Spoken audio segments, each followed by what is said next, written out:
I memorized Dominic Bellini's drink order the first time he walked into Sapphire Lounge. Old-fashioned. Bourbon neat preference leaning toward Woodford Reserve. Exactly 2 ice cubes shaped perfectly square. Orange peel expressed over the glass but not dropped in. Cherry on a separate pick placed precisely at 2 o'clock. Sounds obsessive written out like that. But when you've tended bar for 3 years, you learn that details matter. Especially when the client tips $40 on a $20 drink, and never once complains about anything. That was 8 months ago. Now it's Thursday, 10 minutes past 10 p.m., and I'm already reaching for the Woodford Reserve before he settles onto his usual stool. Second from the end. Never the corner seat despite it being objectively better for privacy. Always the one that gives him a clear view of the entrance, the kitchen door, and the emergency exit near the bathrooms. Evening, Mr. Bellini. I set the cocktail napkin down with practiced precision. Usual? Please.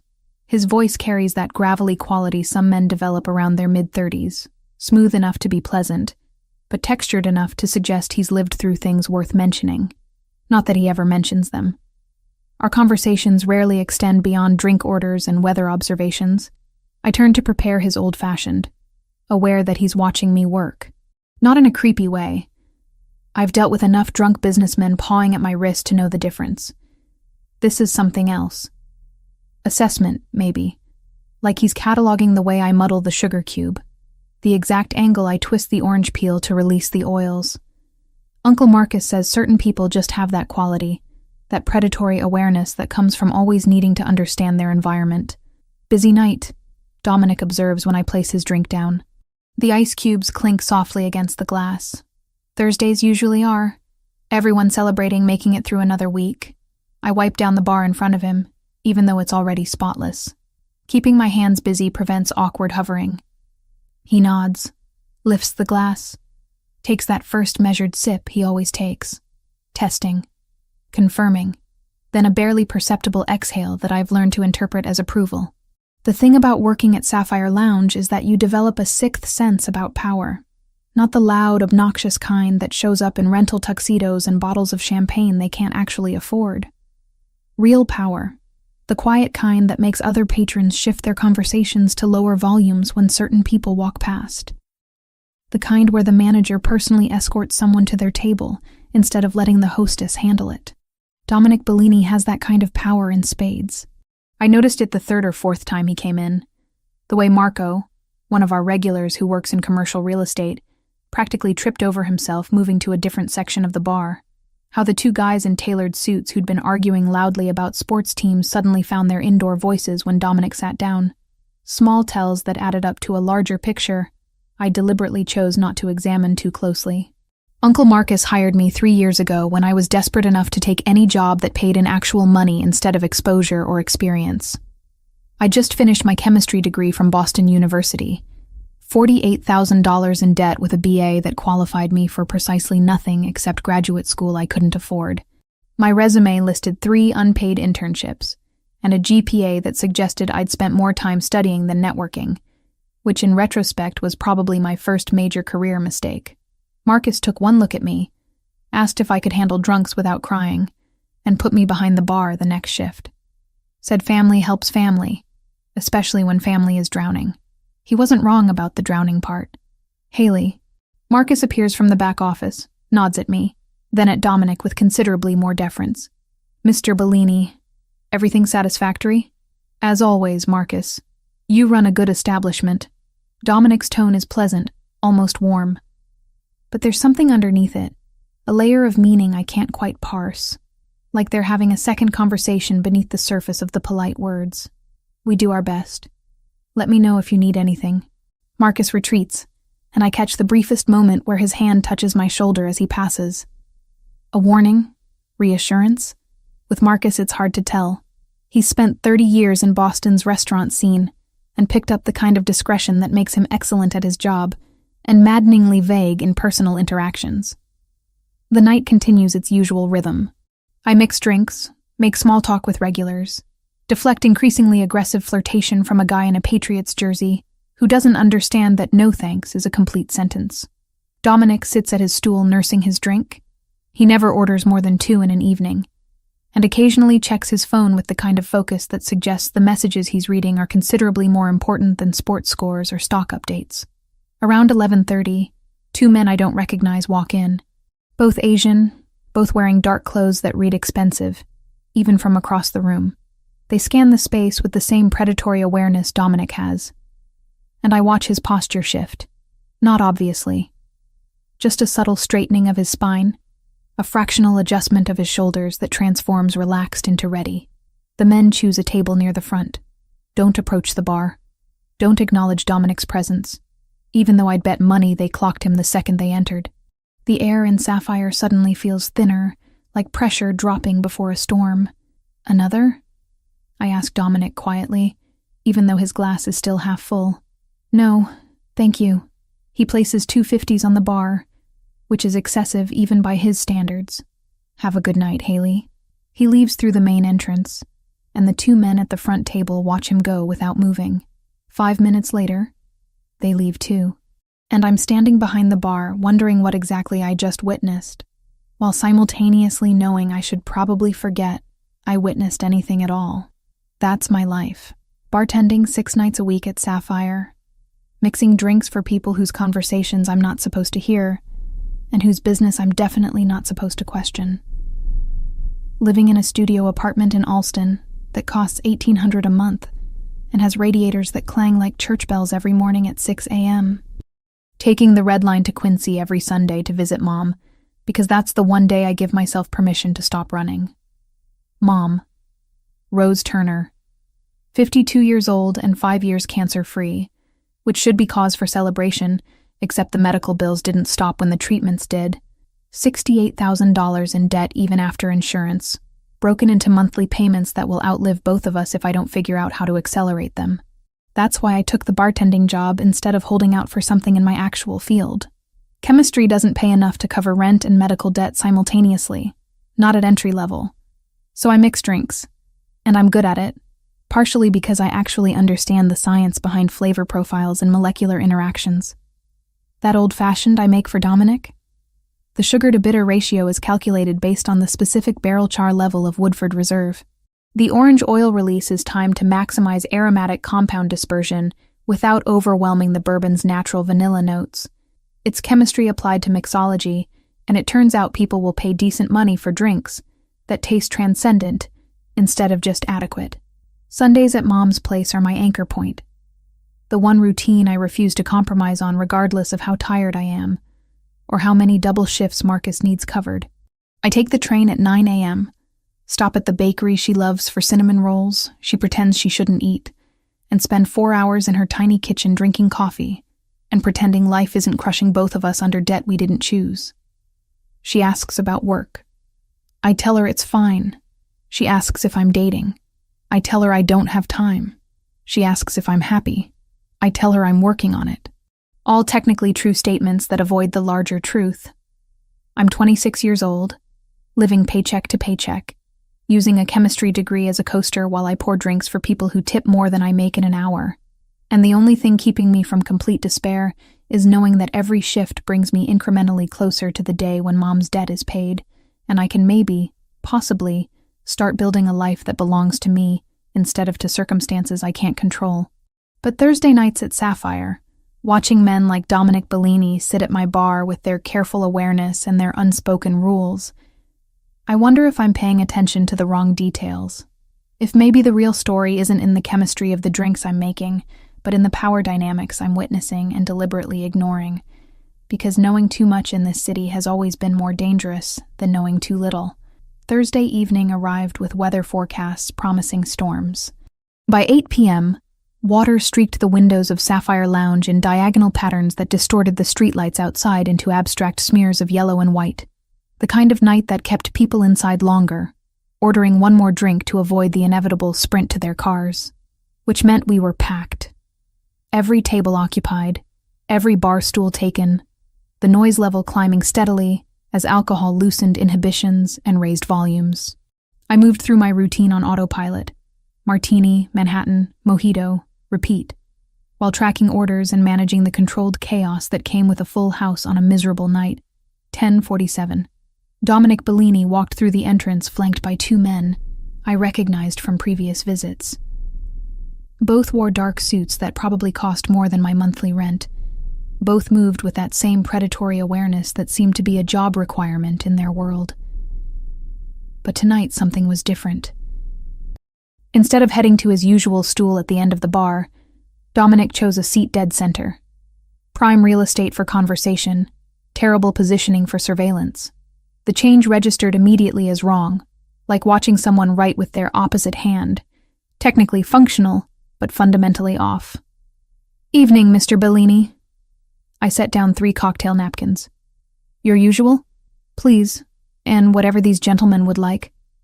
He gestured to his companions with casual authority. I took their orders, bourbon neat, scotch on the rocks, and turned to prepare the drinks while my brain tried to process the deviation from pattern. 8 months of Thursdays, always the same stool, always the same positioning. Why change tonight? The answer walked through the door 5 minutes later. Asian man, maybe early 30s, expensive dark jacket over a charcoal shirt, moving through the crowd with purpose that suggested he knew exactly where he was going and didn't care who he had to navigate around to get there. He claimed a small table near the front, waved off the server attempting to take his order, and pulled out his phone with the focused attention of someone waiting for something specific. I watched him while pouring Dominic's old-fashioned. Watched the way his gaze kept drifting to the bar, to Dominic specifically, with an intensity that made the hair on my arm stand up. Not casual interest, not even aggressive curiosity. Something colder, calculated, predatory. The man finally flagged down our server, ordered something I couldn't hear over the ambient noise, then had a brief conversation that involved gesturing toward Dominic.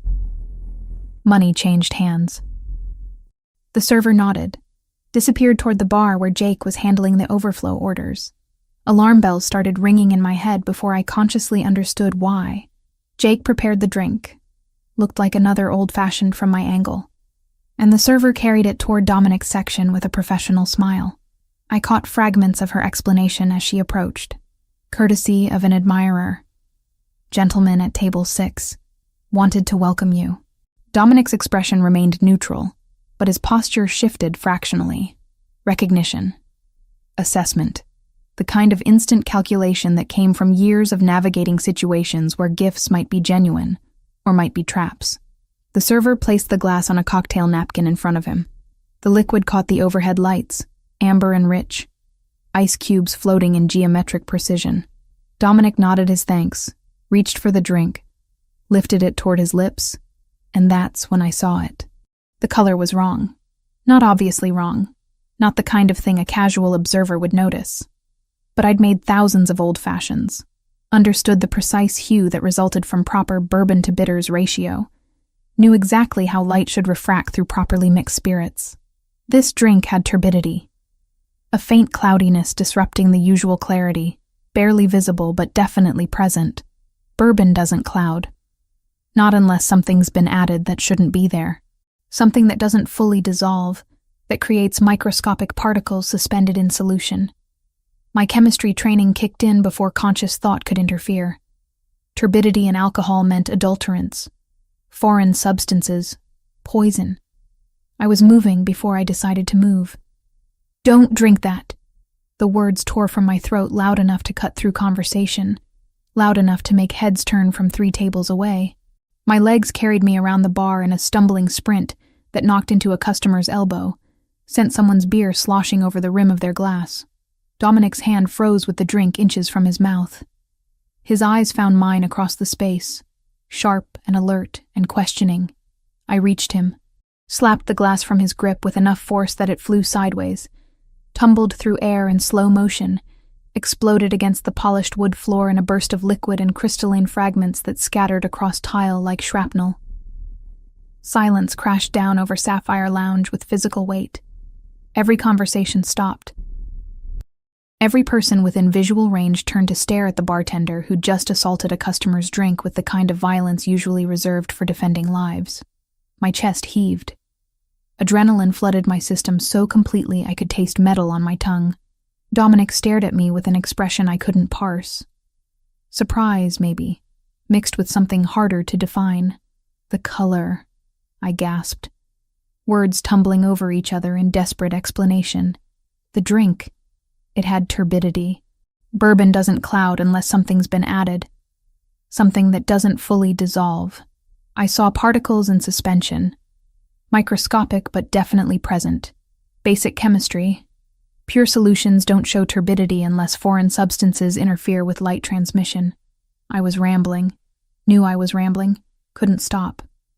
Whatever was in that glass, it wasn't just bourbon and bitters. Someone put something in it. Dominic's gaze shifted from me to the shattered glass on the floor, then to table 6 where the Asian man was already standing. Moving toward the exit with controlled speed that didn't quite qualify as running, but definitely suggested urgent departure. Stop him. Dominic's voice carried absolute authority despite conversational volume. One of his companions materialized near the entrance with speed that seemed impossible given the crowded space. The Asian man altered course, tried the emergency exit near the bathrooms. The second companion was already there, blocking escape with body language that communicated threat more effectively than weapons. The Asian man stopped, raised his hands in a placating gesture, started speaking in rapid syllables I couldn't understand but recognized as some dialect of Chinese. Dominic stood, moved toward the confrontation with unhurried precision. I stayed frozen beside the broken glass, my brain finally catching up to what my body had done, the implications spreading through my consciousness like ink in water. I'd just stopped someone from poisoning Dominic Bellini, which meant someone wanted Dominic Bellini dead, which meant I'd just inserted myself into the kind of situation people disappeared for witnessing. Marcus appeared from the back office, his expression cycling through confusion, alarm, and resignation in the span of 3 seconds. Haley, what? The drink was poisoned. My voice sounded distant, disconnected from my body. I saw contamination, turbidity in the solution. Someone tried to kill him. Marcus's face went pale. He looked at Dominic, at the Asian man now surrounded by very large men in very expensive suits, at the broken glass, then back to me. Office. Now. Not yet. Dominic's voice cut through the chaos. He approached me with measured steps, stopped close enough that I had to tilt my head to maintain eye contact. How did you know? Chemistry degree. The answer came automatically. Boston University. Graduated 3 years ago. I understand solution dynamics, molecular suspension, light refraction through various compounds. That drink showed turbidity consistent with undissolved particulate matter. Bourbon shouldn't do that. Nothing in a properly made old-fashioned should cause that reaction. His expression shifted. Surprise, definitely. But also something else. Respect, maybe. Or calculation. You're certain? Yes. I've made thousands of these drinks. I know what they should look like at molecular level. That wasn't right. Dominic nodded once, then gestured to one of his companions. Collect what you can of the glass and liquid. I want laboratory analysis within the hour. To the Asian man, we'll be having a conversation, just not here. The man was escorted out through the emergency exit. The remaining patrons gradually resumed their conversations, though the volume stayed muted, everyone still processing the scene they'd witnessed. Dominic turned back to me. Thank you, Haley. 2 words. Simple gratitude. But the way he said my name carried weight I didn't fully understand. Recognition that went beyond bartender-customer dynamics into territory I wasn't prepared to navigate. You're welcome, I managed. He retrieved his wallet, placed $500 bills on the bar. Excessive didn't begin to cover it. Have a safe night. Then he was gone, disappearing through the entrance with his remaining companion, leaving me standing beside broken glass and the slowly dawning realization that I'd just saved a man's life and possibly destroyed my own in the process. Marcus's office smelled like stale coffee and old paperwork. He closed the door behind us with more force than necessary, the kind of controlled slam that communicated anger without crossing into unprofessional. I stood in the middle of the cramped space, still shaking from adrenaline, while he paced behind his desk like a caged animal searching for an exit that didn't exist. You want to tell me what the hell just happened out there? His voice stayed level, but tension bled through every syllable. Someone tried to poison Dominic Bellini. I saw the contamination in the drink, turbidity in solution that shouldn't be there. Basic chemistry. I know about the chemistry, Haley. Marcus stopped pacing, braced both hands on his desk, looked at me with an expression caught between concern and resignation. What I need to know is if you understand what you just did. I stopped someone from being murdered in your bar. You stopped someone from being murdered in his bar. Marcus's correction carried weight I was only beginning to comprehend. Dominic Bellini doesn't just frequent Sapphire Lounge, Haley. He owns it. Has for 7 years. I manage it for him. But this place exists under his protection, operates within his territory, pays him percentages of profits in exchange for security. The words landed like physical blows. You're saying he's head of the Bellini family organization, one of the most powerful crime syndicates on the East Coast. Controls shipping, ports, various business interests, both legitimate and otherwise. Marcus pulled out his chair, collapsed into it like confession had drained something vital from his body. I found out 2 years ago when some idiots tried to extort protection money from us. Thought Sapphire was independent, vulnerable. They were very, very wrong. My legs decided sitting was a good idea. I found the chair across from Marcus's desk, lowered myself into it carefully. And you never thought to mention this? Would you have wanted to know? Would that knowledge have made your life easier or more complicated? He had a point. I hired you because you needed work and your family. I kept you ignorant, because ignorance is the safest position for civilians in this world. But you just threw yourself directly into the middle of something that could get you killed, and I can't protect you from consequences I don't control. The office door opened without knocking. Dominic Bellini filled the doorframe with the kind of presence that made the already small space feel suffocating. He looked at Marcus first, some unspoken communication passing between them, then turned his attention to me. May I have a moment with Haley? Not really a question despite the phrasing. Marcus stood. I'll be at the bar if you need me. He touched my shoulder as he passed. Brief pressure that communicated solidarity, or sympathy, or maybe just goodbye. Then it was just Dominic and me in an office that suddenly felt more like an interrogation room. The preliminary analysis confirmed your assessment, Dominic said, settling into the chair Marcus had vacated. The drink contained tetrodotoxin. Extremely rare, extremely lethal. Derived from pufferfish, nearly impossible to trace, causes paralysis followed by respiratory failure within minutes. Without your intervention, I would have been dead before an ambulance arrived. Tetrodotoxin. The lab also noted the toxin was delivered in microencapsulated carriers, cyclodextrin shells that don't fully dissolve in high-proof spirits, so the dose left a faint haze under the bar lights. That's the turbidity you saw. I'd studied it in biochemistry. Sodium channel blocker. No antidote. Mortality rate above 70% even with immediate medical intervention. The Yakuza use pufferfish toxin traditionally. You know your poisons. Something that might have been approval flickered across his expression. The man we detained is affiliated with the Yamaguchi branch operating out of Los Angeles.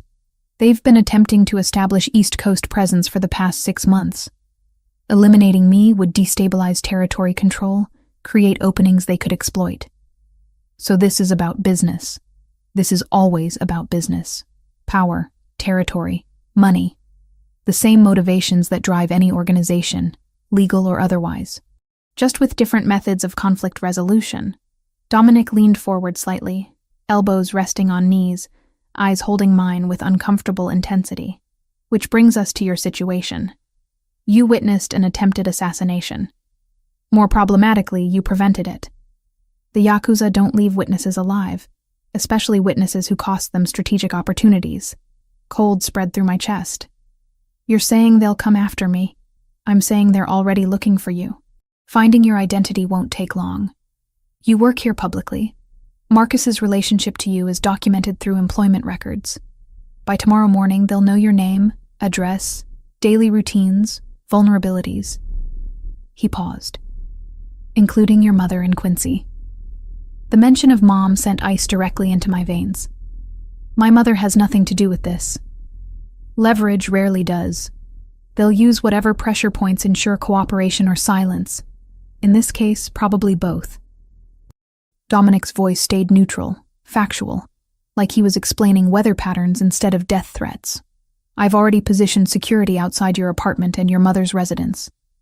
Discreet surveillance, enough to discourage immediate action but not enough to guarantee safety long-term. Why would you do that? Because you saved my life. That creates obligations I take seriously. He pulled a business card from his jacket pocket, set it on the desk between us. This is my private number. If anything seems wrong, if you notice anyone following you, if your instincts tell you danger is present, you call me immediately. Don't hesitate. Don't second guess. Don't try to handle it yourself. I stared at the card. Simple black printing on white stock. No title. Just a name and number. And then what? You protect me forever? I just live under guard because I happen to recognize poison in a drink. Ideally, I resolve the Yakuza problem before it escalates further. They've violated territorial agreements, committed acts of aggression that cannot go unanswered. I'll handle it through channels they understand. The way he said handle suggested methods I probably didn't want detailed. In the meantime, yes, you accept protection, because the alternative is hoping men with no regard for civilian casualties choose mercy. The logic was sound, even if everything about the situation felt surreal. I need to call my mother. I'd recommend that. Tonight. She should know to be cautious even if you can't explain everything. Dominic stood, adjusted his jacket with practiced precision. Marcus will give you the rest of the night off. Go home. Lock your doors. Keep your phone charged. I'll be in touch tomorrow with updates. He was gone before I could formulate responses to the 100 questions crowding my mind. Marcus appeared minutes later, handed me my jacket and purse without comment. Take tomorrow off, too. I'll cover your shifts. Marcus, this isn't negotiable, Haley. Whatever's about to happen, you need to be somewhere safe while it unfolds. And you need to trust that Dominic Bellini, for all his moral complications, keeps his word when he offers protection. The drive back to my Alston apartment happened in a fog. Autopilot navigation while my brain tried processing revelations that didn't fit into any framework I'd constructed for understanding my life. I'd been working in a bar owned by organized crime, serving drinks to a man who controlled territory through violence and intimidation, living in willful ignorance that now felt less like protection and more like complicity. My studio apartment had never felt more vulnerable. Ground floor, windows facing the street, lock on the door that probably wouldn't survive determined force. I checked every room anyway, all 2 of them plus the bathroom, before settling on my bed with my phone clutched in both hands. 9:47 p.m. Late, but not too late. Mom stayed up until 11 most nights, reading or watching those crime procedurals she found oddly comforting. She answered on the second ring. Haley, everything okay? Yeah. No. I mean, I'm fine, but I need to tell you something and I need you not to panic. Great start. Really reassuring. You're scaring me. I know. I'm sorry. Something happened at work tonight. Nothing involving me directly, but there might be some complications. For safety reasons, there are going to be some men keeping an eye on your house for the next few days. They won't bother you. They're just there to make sure nobody bothers you. Silence stretched long enough that I checked the screen to confirm we hadn't been disconnected. Then, men watching my house. Haley, what kind of trouble are you in? Not trouble exactly. More like I was in the wrong place at the wrong time and saw something I shouldn't have. The people who own the bar where I work are handling it, but they want to make sure I'm safe. And you're safe. As a precaution. The people who own the bar. Mom's voice shifted into that tone she'd used when I was 16, and came home past curfew with explanations that didn't quite add up. Are these people dangerous, Haley? They're complicated, but they're not a threat to us. If anything, they're preventing other people from being threats. Technically true, if misleading by omission. Another long silence. I want you to come stay with me. Tonight. I can't. I need to stay in Boston for work, but I'll call you every day. Morning and evening. I promise. And if anything feels wrong, if you see anyone suspicious, you call me immediately and then you call the police. This is insane. I know. I'm sorry. I wish I could explain better, but I don't fully understand it myself yet. Just, please trust me that I'm being careful, and the people watching your house are there to help. We talked for another 20 minutes, Mom cycling through worry and anger and resignation, before eventually accepting that I wasn't going to provide more details than I already had. By the time we hung up, My hands were cramping from gripping the phone too hard and my jaw ached from clenching teeth. I lay in bed staring at my ceiling, listening to street noises filter through inadequate windows, wondering how my life had shifted so completely in the span of 4 hours. This morning, I'd been a bartender with chemistry degree paying off medical debt through tips and minimum wage. Tonight, I was apparently under the protection of organized crime because I'd recognized poison and made the instinctive decision to prevent murder. Somewhere outside, men I'd never met watched my building. Across town, other men watched Mom's house in Quincy. And in some location I couldn't identify, Dominic Bellini was probably orchestrating responses to territorial violations using methods that would never appear in any legal filing. I'd saved a life tonight. That should have felt uncomplicated. Heroic even. Instead, it felt like I'd stepped through a door that locked behind me, into a room with no clear exits and rules I didn't understand. All I could do now was trust that the man whose life I'd saved would honor his word about keeping me alive long enough to regret my good deed, or not regret it. That remained to be determined. Carlo Ricci became my shadow on Friday morning. It was late November. Boston felt like steel and salt. I noticed him immediately. Tall, broad-shouldered, maybe late 30s, wearing dark jeans and a leather jacket that probably concealed more than just protection from Boston's November chill. He positioned himself across the street from my building at 7 a.m., leaning against a lamppost with the casual posture of someone who'd done this 1,000 times. I should have been terrified. Instead, I felt oddly reassured. Visible security meant Dominic was serious about protection. It also meant the threat was real enough to require it. The routine established itself quickly.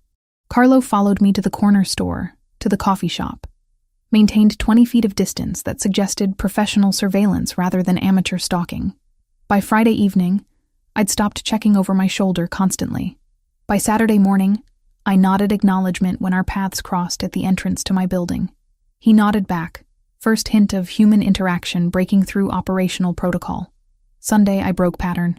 Took the red line to Quincy for my weekly visit with Mom, Carlo trailing 2 cars behind on the train. Mom noticed him through her kitchen window, standing near the park across from her house, with phone in hand like he belonged there. That one of your watchers? She set down her coffee mug, with enough force to make liquid slosh over the rim. His name's Carlo.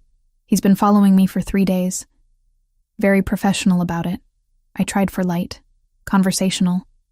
Failed spectacularly. This is insane, Haley. I know, but it won't be forever. Just until things settle. I had no idea if that was true. How are you feeling? Any problems with the house? We spent the next hour pretending normalcy, while both of us watched Carlo through windows, tracking his position like he was weather we couldn't control, but desperately needed to predict. When I left, Mom hugged me longer than usual, the kind of embrace that communicated worry words couldn't adequately express. Monday, Dominic appeared at my apartment building around noon. I was heading out for groceries when his black SUV pulled to the curb, passenger window rolling down with mechanical precision. Get in. I'll drive you. Not a request. Carlo materialized beside the vehicle, opened the back door for me with practiced efficiency. I climbed in, suddenly hyper-aware that this was the first time I'd been in an enclosed space with Dominic Bellini, outside of professional contexts. The interior smelled like expensive leather, and something woodsy. Cologne, maybe. Subtle enough to be pleasant, rather than overwhelming. Dominic drove with the same controlled precision he applied to everything else, navigating Boston traffic with familiarity that suggested these streets were as known to him as the back of his own hand. How are you holding up? He asked it casually, like we were discussing weather rather than my adjustment to living under armed guard. Fine. Adjusting. Your guy Carlo is very good at his job. He'd better be. I've trusted him with my life more times than I can count. Brief pause. How's your mother? Terrified, pretending she's not. Standard Turner family coping mechanism. I watch storefronts blur past my window. She keeps asking questions I can't answer because I don't know the answers myself. Ask them. I'll answer what I can. So I did. How long does this last? The security, the watching, the living like I'm in witness protection without actually being in witness protection? Until I've resolved the territorial dispute with the Yakuza. Could be weeks, could be months. Depends on how quickly they accept that crossing into my territory has consequences they're unwilling to pay. He glanced at me through the rearview mirror. I'm working on expediting the process. The way he said expediting suggested methods I definitely didn't want detailed. And what happens after? I just go back to normal? Pretend this never happened? You go back to whatever version of normal you choose, with the understanding that you've seen things most civilians don't see, know things most civilians don't know. That knowledge doesn't disappear. He turned onto my street, parked in a loading zone with the kind of confidence that suggested parking tickets were irrelevant concerns. But yes, eventually this ends and you reclaim your life. We sat in silence for a moment. Then I asked the question that had been circling my mind since Thursday night. That scar on your chin. How'd you get it? His hand moved unconsciously to touch the vertical line bisecting his jawline. Bicycle accident when I was 7. Thought I could jump a curb at full speed. Learned physics doesn't care about confidence. Almost smiled. My father said it taught me valuable lessons about consequences and gravity. Your father ran the organization before you? For 30 years. Until someone decided territory disputes required permanent solutions. No emotion in his voice. Just flat statement of fact. I was 27 when I inherited responsibilities I wasn't prepared for. Learned fast because the alternative was losing everything he'd built. The vulnerability surprised me. This wasn't the controlled crime boss from Thursday night or the calculated protector from subsequent conversations. This was someone who'd been thrust into power through violence and adapted because survival demanded it. You were married? I already knew this from his earlier mention. But something about the enclosed space made personal questions feel less intrusive. Anna? Met her at a charity function. Married 6 months later. She died 3 years ago in a car accident on Route 93.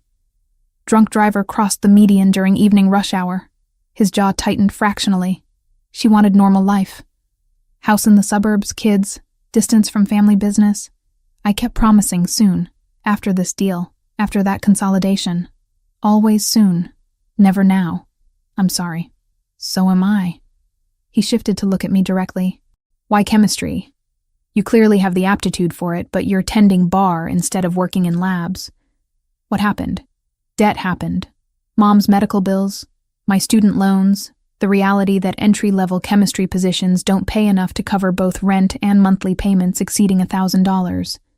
So I took the job that paid immediately and told myself it was temporary. I shrugged. 3 years later, temporary has become permanent. What would you do with chemistry if debt wasn't a factor? Nobody had asked me that in years.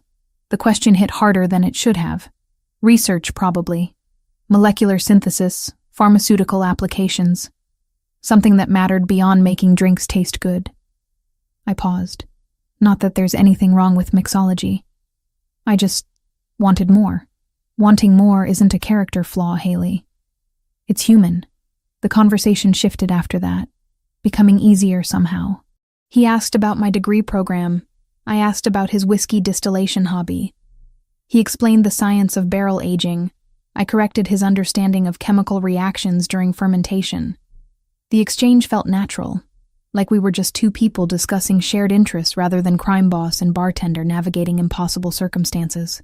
Tuesday, Dominic showed up at my apartment again. Wednesday, he took me to lunch at a place that definitely didn't take reservations from anyone else. By Wednesday evening, the awareness between us had shifted from professional to something more complicated. I noticed details I shouldn't notice. The way his hands moved when explaining concepts, precise and deliberate.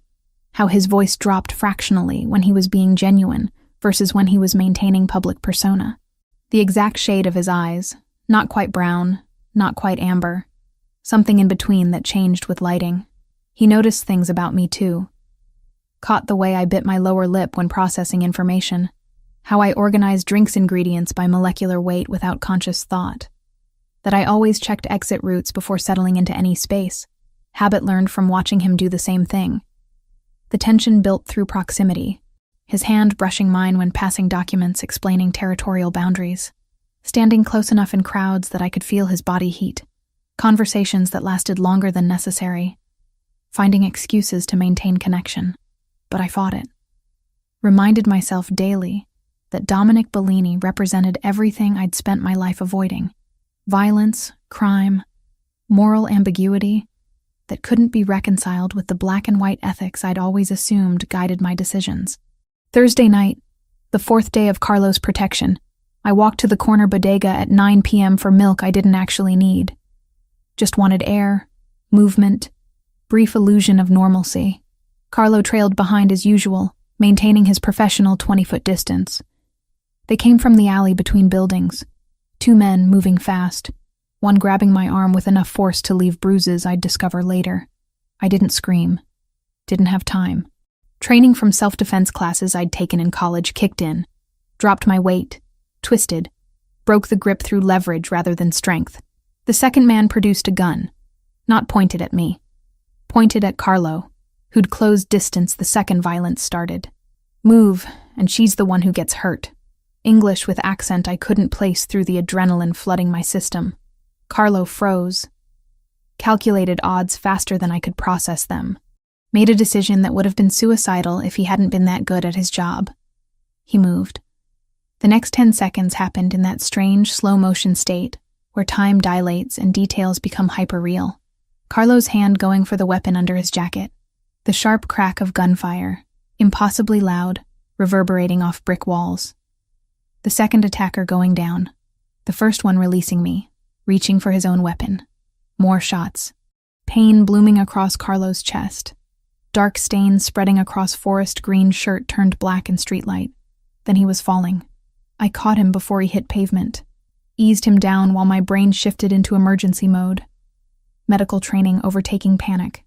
Chest wound, upper right quadrant. Bleeding badly but not arterial. Pressure. Needed pressure. I ripped off my jacket, pressed it against the wound with both hands. Stay with me. Carlo, stay with me. His eyes focused on mine, glazed but aware. Called Dominic. Sirens in the distance getting closer. The attackers had fled. Just me and Carlo and spreading pool of blood that felt warm against my knees soaking through jeans. I kept pressure, kept talking, kept him conscious through sheer force of will until paramedics arrived and pried my hands away to take over. The hospital waiting room had fluorescent lighting that made everyone look half dead. I sat in a plastic chair wearing scrubs someone had given me. My bloody clothes sealed in evidence bags, hands scrubbed clean, but still feeling like they were covered in Carlo's blood. Dominic exploded through the emergency entrance at 10:43 p.m. He saw me first, crossed the space in 4 long strides, pulled me up from the chair, hands framing my face while eyes searched for injuries he wouldn't find. Are you hurt? No. Carlo took the bullet. They tried to grab me, he intervened. They shot him. Words tumbling out disconnected, shock finally catching up.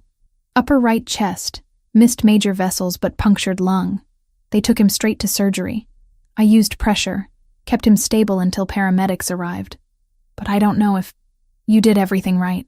His thumb brushed my cheekbone, gesture so gentle it broke something loose in my chest. You're safe. That's what matters. Carlo has a daughter. He told me. 8 years old. Plays soccer. I was crying now. Didn't remember starting. He almost died protecting me from a threat that only exists because I recognized poison in a drink. He chose this job knowing the risks. That doesn't minimize what happened, but it means this isn't your fault. Dominic pulled me against his chest, arms wrapping around me with surprising tenderness. You're coming home with me. Not a discussion. You're not safe in Alston. And I need you somewhere I can guarantee protection. I should have argued. Should have insisted on independence, normalcy, maintaining boundaries between his world and mine. Instead, I nodded against his shoulder and let him lead me out of the hospital toward a life I didn't understand, but couldn't seem to escape. 3 weeks inside Dominic's Brookline mansion taught me that luxury doesn't eliminate anxiety. It just upholsters it in expensive fabrics and serves it with better wine. The estate sprawled across 2 acres of prime real estate, surrounded by walls that looked decorative, but definitely weren't. Security cameras monitored every approach. Guards rotated shifts with military precision. The house itself was all hardwood floors and crown molding. the kind of place where even the guest bathroom had better fixtures than my entire Alston apartment. Dominic gave me the entire west wing. Bedroom, private bathroom, sitting area with windows overlooking gardens currently dormant for winter. He respected boundaries I hadn't even needed to articulate. Never entering without knocking, never pressuring proximity beyond what I initiated, which somehow made the proximity harder to resist. Carlo recovered in a medical suite on the first floor. Dominic had converted what was probably meant to be a library into a fully equipped recovery room, complete with hospital bed, monitoring equipment, and a nurse who checked vitals every 4 hours.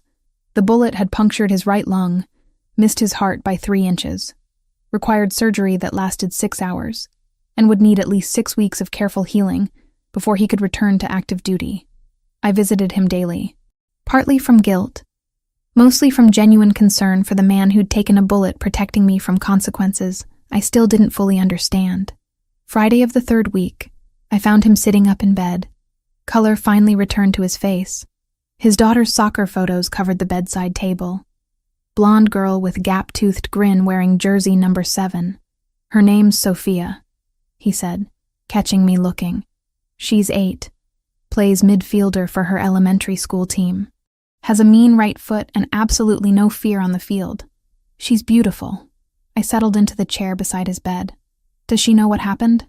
That Daddy got hurt at work and needs to rest for a while. Her mother, my ex-wife, knows more, but we agreed to keep details age-appropriate. He shifted carefully, wincing at the movement. I want to thank you. For the first aid, for staying calm, for probably saving my life before the paramedics arrived. You took the bullet protecting me. That seems like it balances the scales. Not how it works.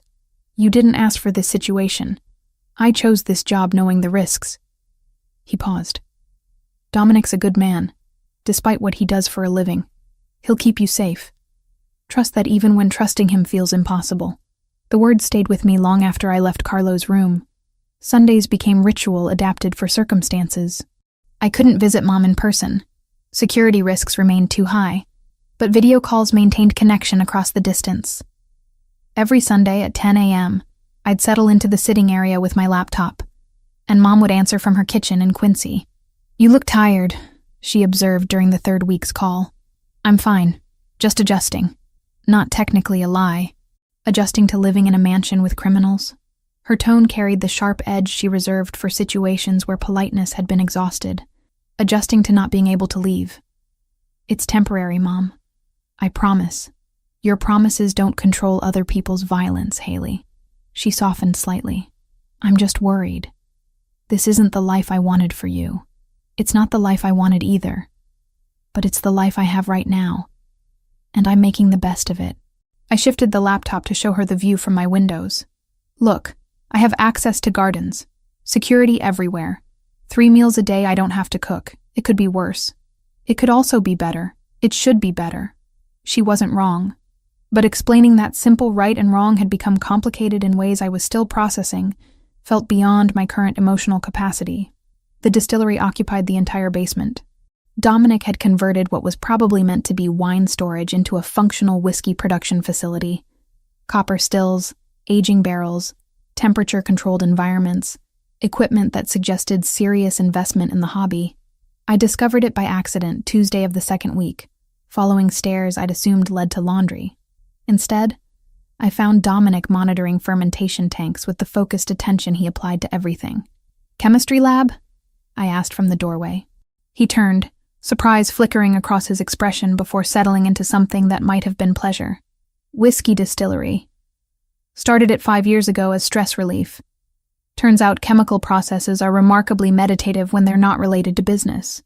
I moved closer, examining the setup with professional interest. You understand you're basically doing organic chemistry, right? Fermentation, distillation, oxidation reactions during barrel aging. All of it applies principles I studied for 4 years. Then maybe you can tell me why this batch tastes off. He poured a sample into a glass, handed it to me. Should be ready, but something's not right. I swirled, sniffed, tasted, let the liquid coat my tongue while analyzing flavor compounds. You're getting sulfur notes. Probably from stressed yeast during fermentation. Temperature spike, maybe? Or contamination in the mash? His eyebrows rose. You can taste that? I can identify molecular signatures. Sulfur compounds are distinctive. I set down the glass. You need to control your fermentation temperature more precisely. Even a few degrees variance can stress the yeast, produce off flavors that persist through distillation. Show me. So I did. Spent 3 hours that night explaining biochemistry of fermentation, optimal temperature ranges for different yeast strains, how copper in the still helped remove volatile sulfur compounds through chemical bonding. Dominic absorbed information like he'd been waiting years for someone to explain the science behind his art. It became routine. After dinner, we'd descend to the distillery. I'd teach chemistry. He'd share traditional distilling techniques passed down through his family. We'd experiment with grain combinations, barrel char levels, aging processes. The work felt natural, collaborative. The first thing in 3 weeks that didn't carry undertones of danger or obligation. Tuesday of the 3rd week, I asked about the scar on his chin again. This time he answered with more detail. I was 7. Thought I was invincible. Decided to jump a curb on my bike at full speed. Physics disagreed violently. He touched the vertical line reflexively. Needed 12 stitches. My father didn't take me to the hospital for 3 hours because he was in a meeting he couldn't leave. When he finally did, he told me the scar would remind me that consequences don't care about confidence. That's harsh for a 7-year-old. He was preparing me for leadership in a world that doesn't forgive weakness. Dominic's voice stayed neutral, factual. Looking back, I understand what he was doing. Doesn't mean I agreed with his methods. Tell me about Anna. The question emerged before I could reconsider its wisdom. His jaw tightened. For a moment I thought he wouldn't answer. Then, met her at a charity function. She worked for an education nonprofit. Spent her days fighting for funding that would never be adequate. She had this optimism that felt impossible given what she witnessed daily. I fell for her immediately. How long were you married? 6 years. She wanted children, a house somewhere quiet, distance from family business. I kept promising soon. After this deal. After that territory consolidation. Always soon. Never now. He stared at the aging barrel in front of us. She died 3 years ago on Route 93. Drunk driver crossed the median during rush hour. She was gone before the ambulance arrived. I'm sorry. Words felt inadequate, but nothing else existed to offer. She deserved better than I gave her. Better than delayed promises and a husband who prioritized business over building the life she wanted. He finally looked at me. That's why I don't make promises I can't keep anymore. Silence stretched between us, heavy with shared understanding of how life derails plans no amount of money or power can prevent. My mom survived cancer 5 years ago, I said quietly. Stage 3, aggressive treatment, odds that made doctors use phrases like cautiously optimistic, which is code for probably terminal. But she survived. $68,000 in debt even after insurance, but she survived. That's why you're bartending instead of using your degree. That's why I'm doing whatever pays immediately. Research positions don't cover both rent and 4-figure monthly payments. So I mixed drinks and told myself it was temporary until temporary became permanent. I picked up one of the chemical testing kits, examined it unnecessarily. I spent years being angry at the system that monetizes survival, at the driver who caused the accident that killed my parents 5 years earlier, leaving me as her only family, at myself for not being able to fix problems that required money I didn't have. Your parents died in an accident too? Drunk driver on Route 80. Back then we still lived in New Jersey, just off I-80. We moved to Boston the year after. He got 18 months for vehicular manslaughter, served 9. Mom got cancer the next year. Sometimes I wonder if grief can trigger cellular mutations, if loss literally makes you sick. No scientific evidence for it, but the timing felt connected. Dominic moved closer, not touching, but near enough that I felt his presence like heat. You've carried weight nobody should carry alone. So have you. Different weight. I chose this life. You had it forced on you by circumstances beyond your control. Does it matter? I met his eyes. Choice or circumstance? We both ended up in places we didn't plan to be, doing things we never imagined, trying to survive situations that should have broken us. Except you're not broken. Bent, maybe. Carrying scars, but not broken. The distillery suddenly felt smaller. The air between us charged with awareness that had been building for 3 weeks through proximity and shared vulnerability. His hand came up, brushed my cheek with unexpected gentleness. "This is complicated," I whispered. "I know. You're a criminal. I'm supposed to believe in law and order and clear moral boundaries. I know that too. And I can't stop thinking about you." "Good. Because I haven't been able to stop thinking about you since you knocked poison out of my hand and explained chemistry like you were describing quantum mechanics." He kissed me. Or I kissed him. The distinction blurred in the moment his mouth found mine, careful at first, then deeper as 3 weeks of tension exploded into contact. His hand tangled in my hair. Mine gripped his shirt, pulling him closer while my brain screamed warnings my body had stopped listening to. I pulled back. Needed air. Needed space. Needed to think clearly for 5 seconds without his proximity derailing every rational thought I'd ever had. We can't do this. Even saying it felt like lying. Why? Not challenging, just asking. Because I don't know how to reconcile wanting you with knowing what you are. Because this feels like crossing a line I can't uncross. Because you're scared. Still gentle, but direct. Yes. Admitting it hurt. I'm terrified. Of you. Of this. Of what it means if I let myself want something I know I shouldn't want. Dominic stepped back, giving me space I'd asked for but didn't actually want. Then we don't do anything you're not ready for. I'm not going anywhere. These feelings aren't temporary or situational. When you're ready, if you're ready, I'll still be here. I left the distillery shaking. Made it to my room before collapsing onto the bed, pressing palms against eyes that burned with tears I refused to let fall. Everything about this situation was wrong. I was living in a crime boss's mansion, under his protection, developing feelings for him that went beyond gratitude into territory I didn't have maps to navigate. Thursday morning brought news that derailed everything else. Dominic's intelligence network had identified Yakuza activity escalating. They weren't backing down from their territorial push. They were doubling it, planning something larger, more aggressive, designed to destabilize his entire operation. And I, apparently, remained leverage they were willing to use.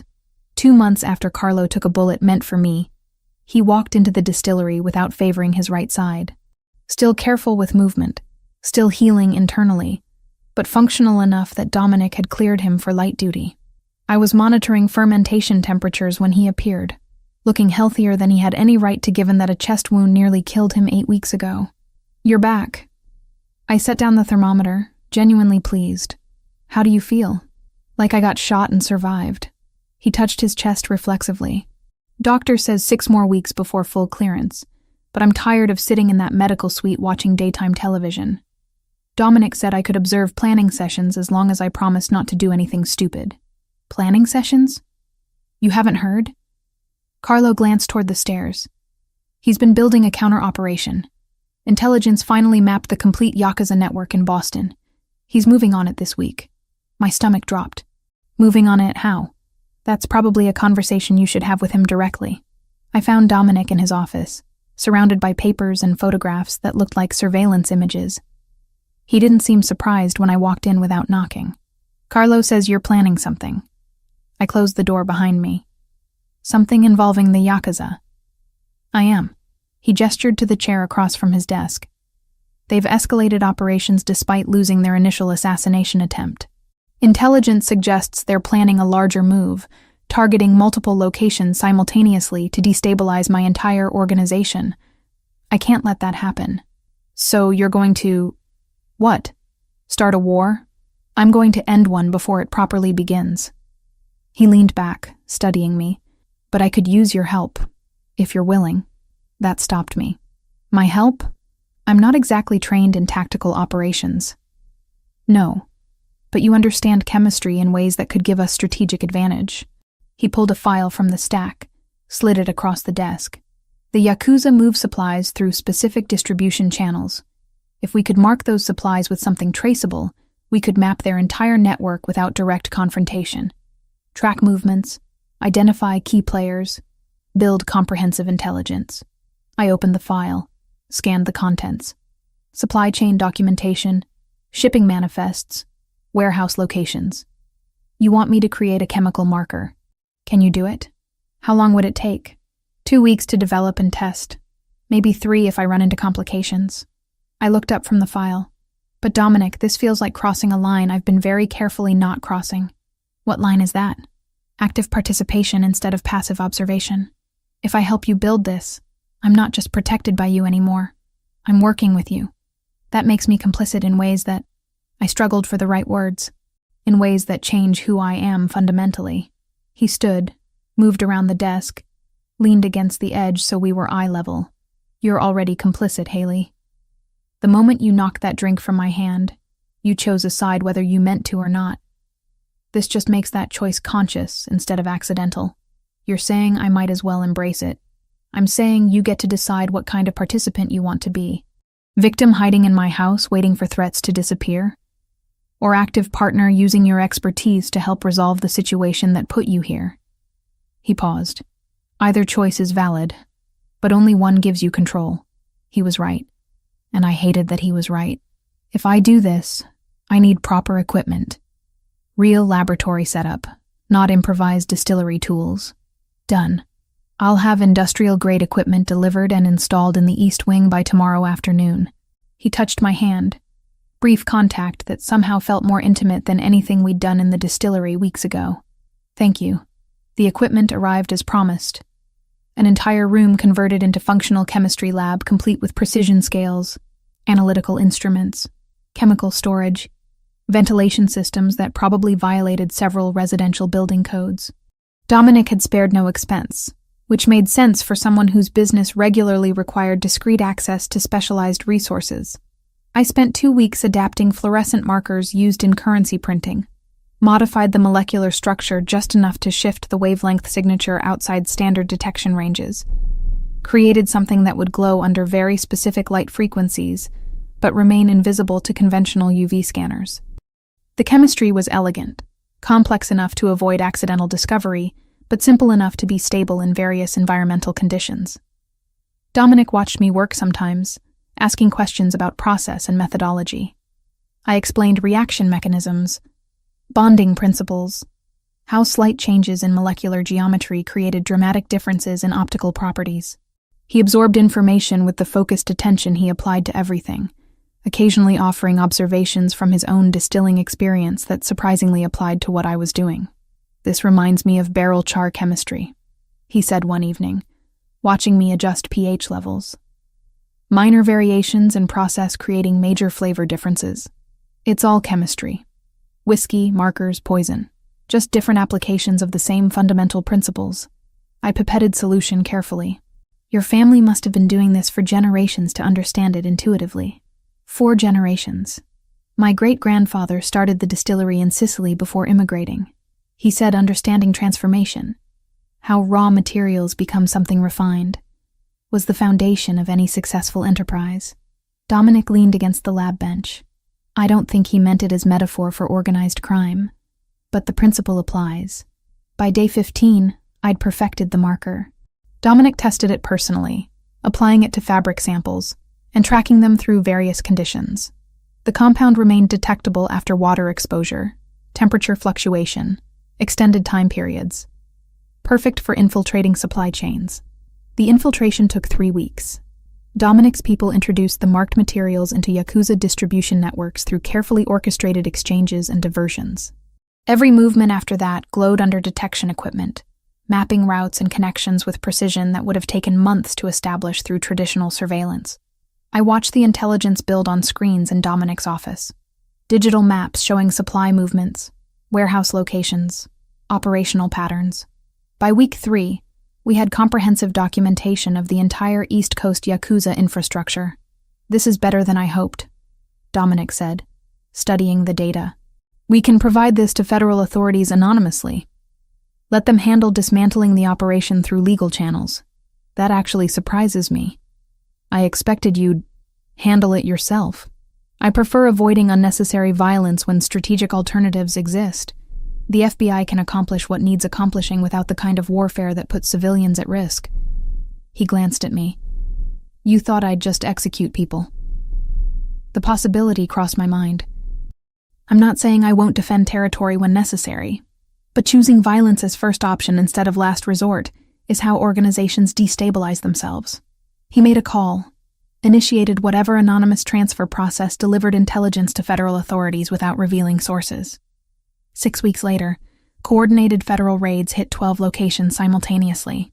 The operation dismantled Yakuza infrastructure so completely that news coverage dominated regional media for 3 days. Arrests, seized contraband, organizational leadership scattered or imprisoned. But the primary target, the man who'd ordered my death and Carlo's shooting, escaped. Carlo delivered that news personally, his expression grim. Intelligence confirms he's still active, blames you specifically for the operation's failure. Says your leverage he'll use to force Dominic into territorial concessions. Leverage. The word tasted metallic. He thinks Dominic will abandon territory to protect me. Dominic's considering sending you somewhere safer temporarily. Out of state, secure location, until this resolves. The conversation happened that evening. I found Dominic in his study, predictably surrounded by reports and tactical assessments. Carlo says you want to send me away. No preamble, just direct confrontation. He looked up, expression carefully neutral. I'm considering options that maximize your safety. By removing me from the situation entirely, making me someone else's problem, someone else's responsibility. Anger built in my chest, hot and sharp. I'm not a package you can ship to secure storage, Dominic. I'm trying to keep you alive. By treating me like I'm incapable of participating in my own defense. My voice rose despite efforts to control it. I just spent 2 weeks developing sophisticated chemical trackers that made your entire operation possible. I'm not some helpless civilian who needs to be hidden while men handle the dangerous work. I lost Anna because I wasn't there when she needed me. I won't make that mistake again. His voice dropped, rough with emotion he rarely showed. If something happens to you because I kept you close instead of sending you somewhere safe, then that's my choice to make. I moved closer, needed him to hear this. I chose to save your life at Sapphire. I chose to stay here instead of running. I chose to help develop those markers knowing exactly what it meant. These were my decisions, made with full awareness of consequences. You don't get to take that agency away because you're scared of losing someone again. Silence stretched between us, heavy with 3 years of his grief and 2 months of my determination colliding into impossible space. I can't watch you die, he finally said, barely above whisper. Then don't make me a victim who needs protecting. Make me a partner who gets respected. I touched his hand, felt him tense, then relax under the contact. I'm here because I want to be. Because despite everything that's wrong about this situation, you make me feel like I matter for who I am, instead of what I can provide. Don't destroy that by deciding my choices for me. His hand turned, fingers lacing through mine. You're right. And I hate that you're right because it's terrifying. Good. Terror means you care. Just don't let caring turn into controlling. Deal. He pulled me closer, forehead resting against mine. But if this goes wrong, then we handle it together. Not me hiding somewhere while you fight alone, but both of us facing whatever comes next. I kissed him. Brief contact that somehow communicated more than words. That's what partners do. 3 months since that rainy Thursday night at Sapphire Lounge, I found myself preparing to be bait. The plan was Dominic's, but I'd insisted on participating. The Yakuza leader, Kenji Yamamoto, intelligence finally gave us a name, had evaded federal capture and remained fixated on me specifically. Not as collateral damage, but as primary target, the person he blamed for the destruction of his entire East Coast operation. He wants you alive initially, Dominic explained, spreading surveillance photos across his desk. Leverage requires living hostages. That gives us a tactical window where he'll prioritize capture over elimination. And you're certain he'll take the bait? I studied the photos, trying to match faces to the threat they represented. His obsession with you has become personal instead of strategic. Personal makes people reckless. Dominic's finger tapped one particular image. We leak information through channels we know he monitors. Suggest you're meeting someone at a specific warehouse location. That security will be minimal. He'll come personally because he doesn't trust subordinates with something this important to him. Carlo, fully recovered now and back to active duty, added his assessment. The warehouse is territory we control completely. Every approach monitored, every exit covered. He walks in thinking he has advantage. Discovers too late he's walked into an ambush. The chemical component was my contribution. I'd developed a gas that caused temporary disorientation without lasting harm. Essentially weaponized vertigo at molecular level. Release it in enclosed space. Anyone without proper respiratory protection would lose equilibrium for approximately 15 minutes. Long enough to neutralize threats without requiring the kind of violence that left bodies. You won't be in the warehouse when it happens, Dominic stated, not asked. Yes, I will. I'd anticipated this argument. Not in the line of fire, but present. You said partnership means trust. This is me trusting your tactical planning while you trust that I can handle witnessing what happens next. His jaw tightened, but he didn't argue. Progress. The warehouse was in Charlestown, industrial district, where abandoned buildings outnumbered functional ones. Dominic's people had been using it as storage for legitimate shipping overflow, which made its availability plausible. I arrived 2 hours before the scheduled meeting, positioned in a secure observation room on the second floor with clear view of the main floor below. Carlo stayed with me, armed and alert. You change your mind at any point, we extract you immediately. No judgment, no questions. I'm not changing my mind. The Yakuza arrived at 7:43 p.m.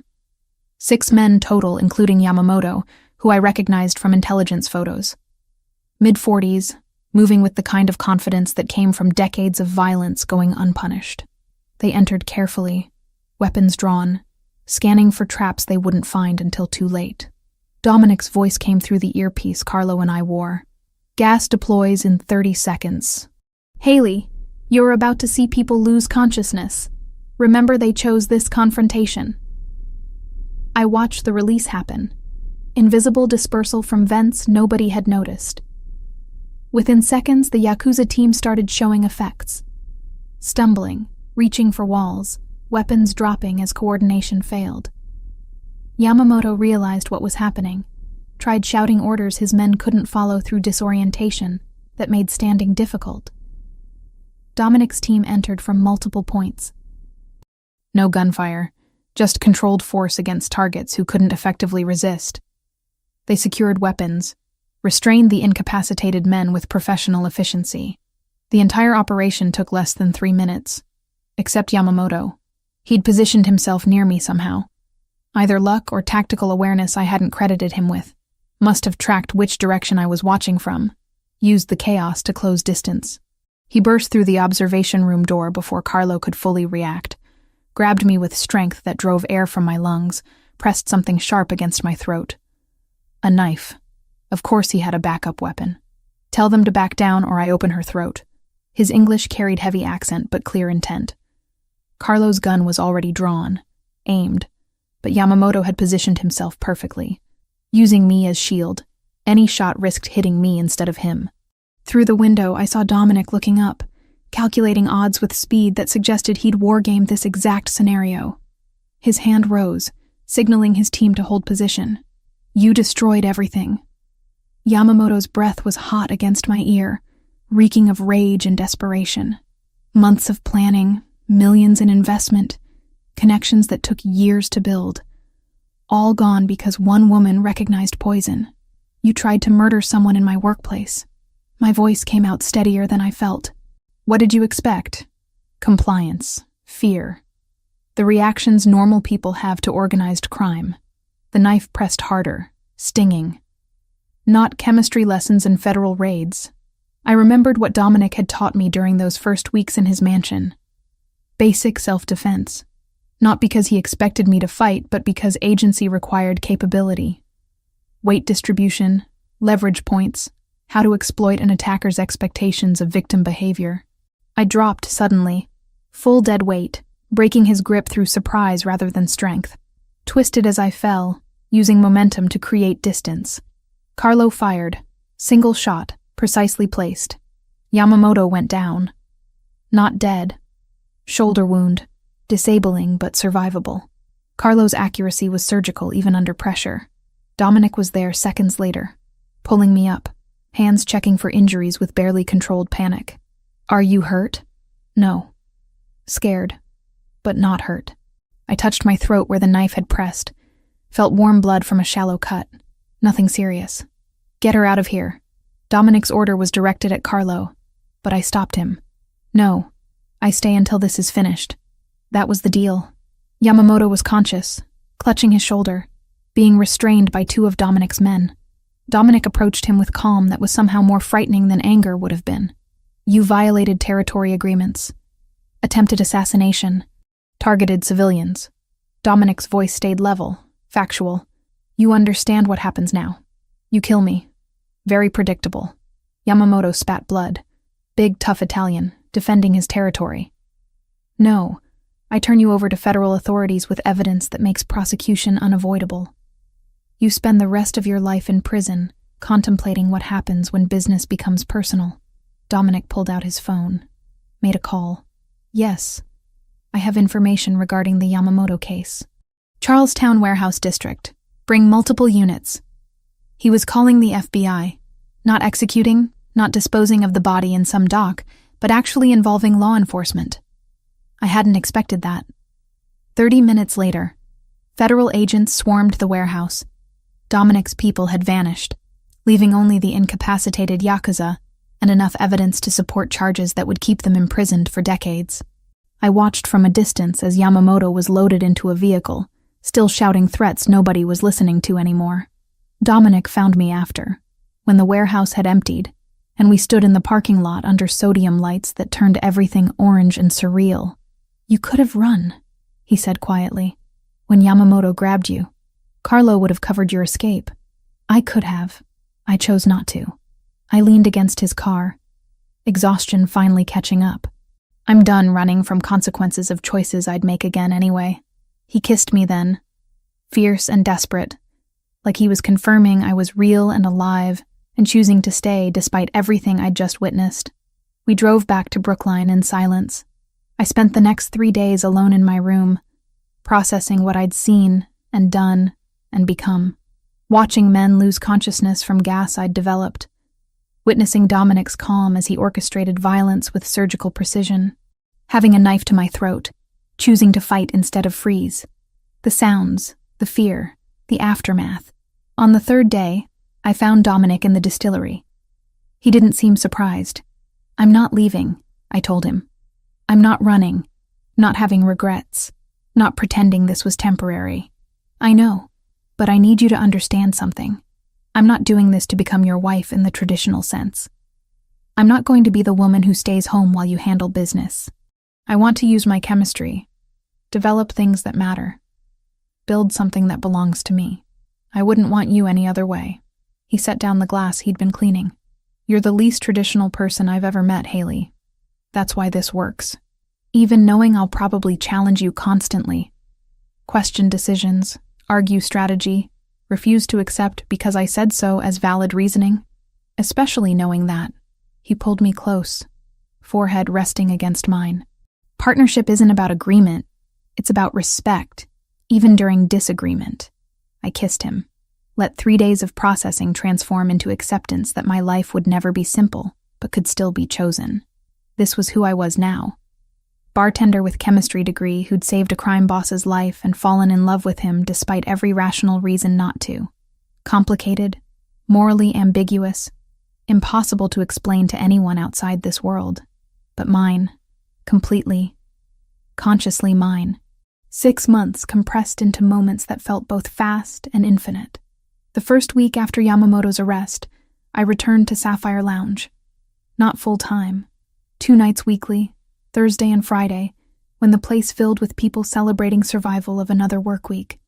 Security remained but became invisible. The kind of protection that existed in shadows without announcing itself. Marcus didn't ask questions when I walked back behind the bar. Just handed me a clean apron and said, "Good to have you back." His resignation had edges of relief, like he'd been holding breath for 3 months, and finally remembered how to exhale. We didn't discuss Dominic, or where I lived now, or what I'd witnessed during my absence. Some conversations happened better through silence. The 2nd month brought the conversation I'd been avoiding. Dominic found me in the distillery late one evening, holding financial documents I recognized immediately. Mom's medical debt, itemized down to the last dollar of the $68,000 she'd been paying off in monthly increments that would have lasted another decade. I want to pay this. Direct, no preamble. Not as charity or obligation. As investment in our future. Your mother shouldn't carry this weight, and neither should you. I wanted to refuse. Had reflexive pride screaming that accepting would make me dependent, kept, somehow less than equal. But looking at those numbers, remembering every month Mom chose between medication and groceries, every time I'd worked double shifts to send extra payments, the refusal died in my throat. This feels wrong. Even saying it sounded hollow. Wrong would be watching you sacrifice everything to repay debt that resulted from surviving cancer. Wrong would be having resources to help and choosing not to use them because of pride. He set the papers on the lab bench between us.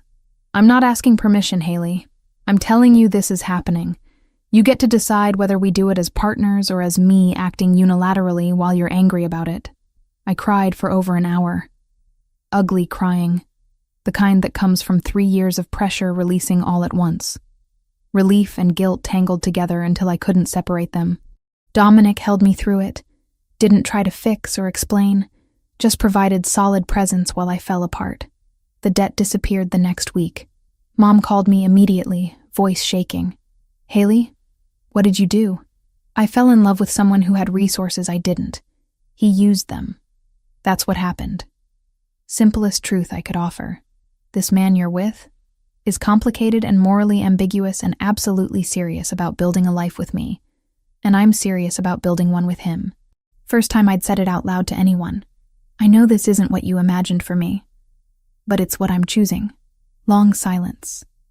Then, I want to meet him. Properly. Not through windows or video calls.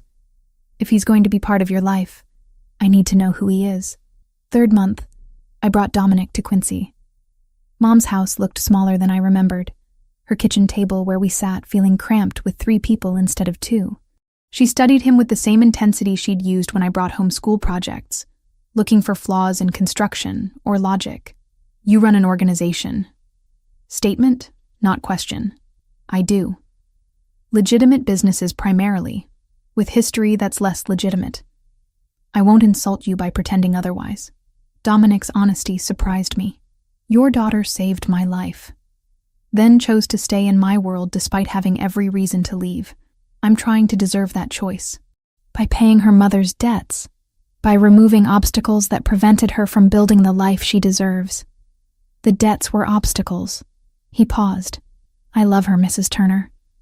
That doesn't excuse what I am or what I do, but it means I'll spend the rest of my life trying to be worthy of what she's given me. Mom looked at me. Really looked. Searching for something I couldn't name. Whatever she found must have satisfied because she nodded once. You hurt her, mister. Bellini, and no amount of power will protect you from me. We clear? Completely clear. 4th month found rhythm in the distillery work. Dominic had been transitioning family operations toward legitimate businesses for years. This just accelerated the timeline. I developed chemical processes for whiskey production that increased quality while reducing costs. Real chemistry, meaningful work, building something that existed in daylight instead of shadows. 5th month, we stopped talking about the relationship as temporary or complicated and started planning like it was permanent, where we'd live long-term, whether children were something we wanted, how to balance his responsibilities with my need for autonomy. Hard conversations that felt foundational rather than threatening. The proposal happened on an ordinary Tuesday. We were in the distillery testing a new barrel char technique when Dominic pulled a ring from his pocket. Simple band with engraved molecular structure I recognized immediately. Serotonin, the neurotransmitter associated with happiness and bonding. Marry me. Not a question, but not a command either. Statement of intention, invitation to agree. I laughed and cried simultaneously, took the ring, slid it onto my finger where it fit perfectly, because of course he'd gotten my size right. Yes. Obviously, yes. The wedding was small by any standard, massive by our need for privacy. Mom attended, healthier than she'd been in years, wearing forest green dress she'd bought specifically for the occasion. Marcus walked me down the makeshift aisle Dominic's people had constructed in the mansion's garden, his hand trembling slightly against mine. "You sure about this?" he whispered. "More sure than anything I've ever done." "Then I'm happy for you, kid. Really happy." Carlo stood as Dominic's best man, completely recovered from the bullet wound that nearly killed him, his daughter Sophia in the front row wearing her soccer uniform, because apparently that's what 8-year-olds wore to weddings when given the choice. The Bellini family filled remaining seats, men and women who'd accepted me not as Dominic's trophy, but as someone who'd proven herself through actions that mattered in their world. The ceremony was brief. We'd written our own vows, stripped of traditional language about obeying or honoring, focused instead on partnership and conscious choice. When the officiant pronounced us married, Dominic kissed me like we weren't surrounded by witnesses. Like this moment had rewritten every future we'd separately imagined into something new and shared. Reception happened in the mansion, dinner for 30 people who mattered.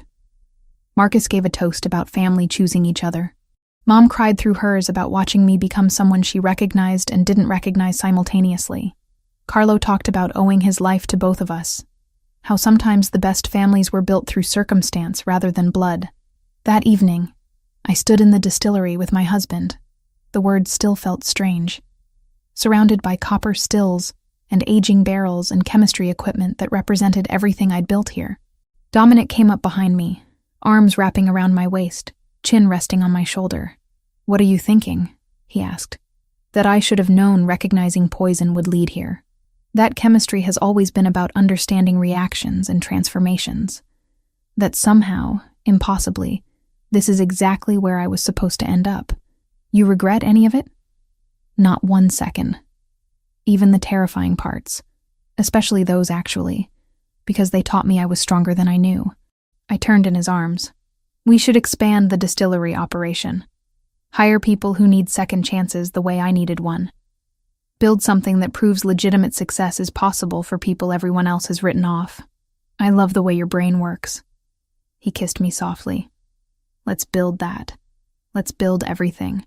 We stayed in the distillery until past midnight, planning and dreaming and mapping futures that balanced his world with mine into something neither of us could have created alone.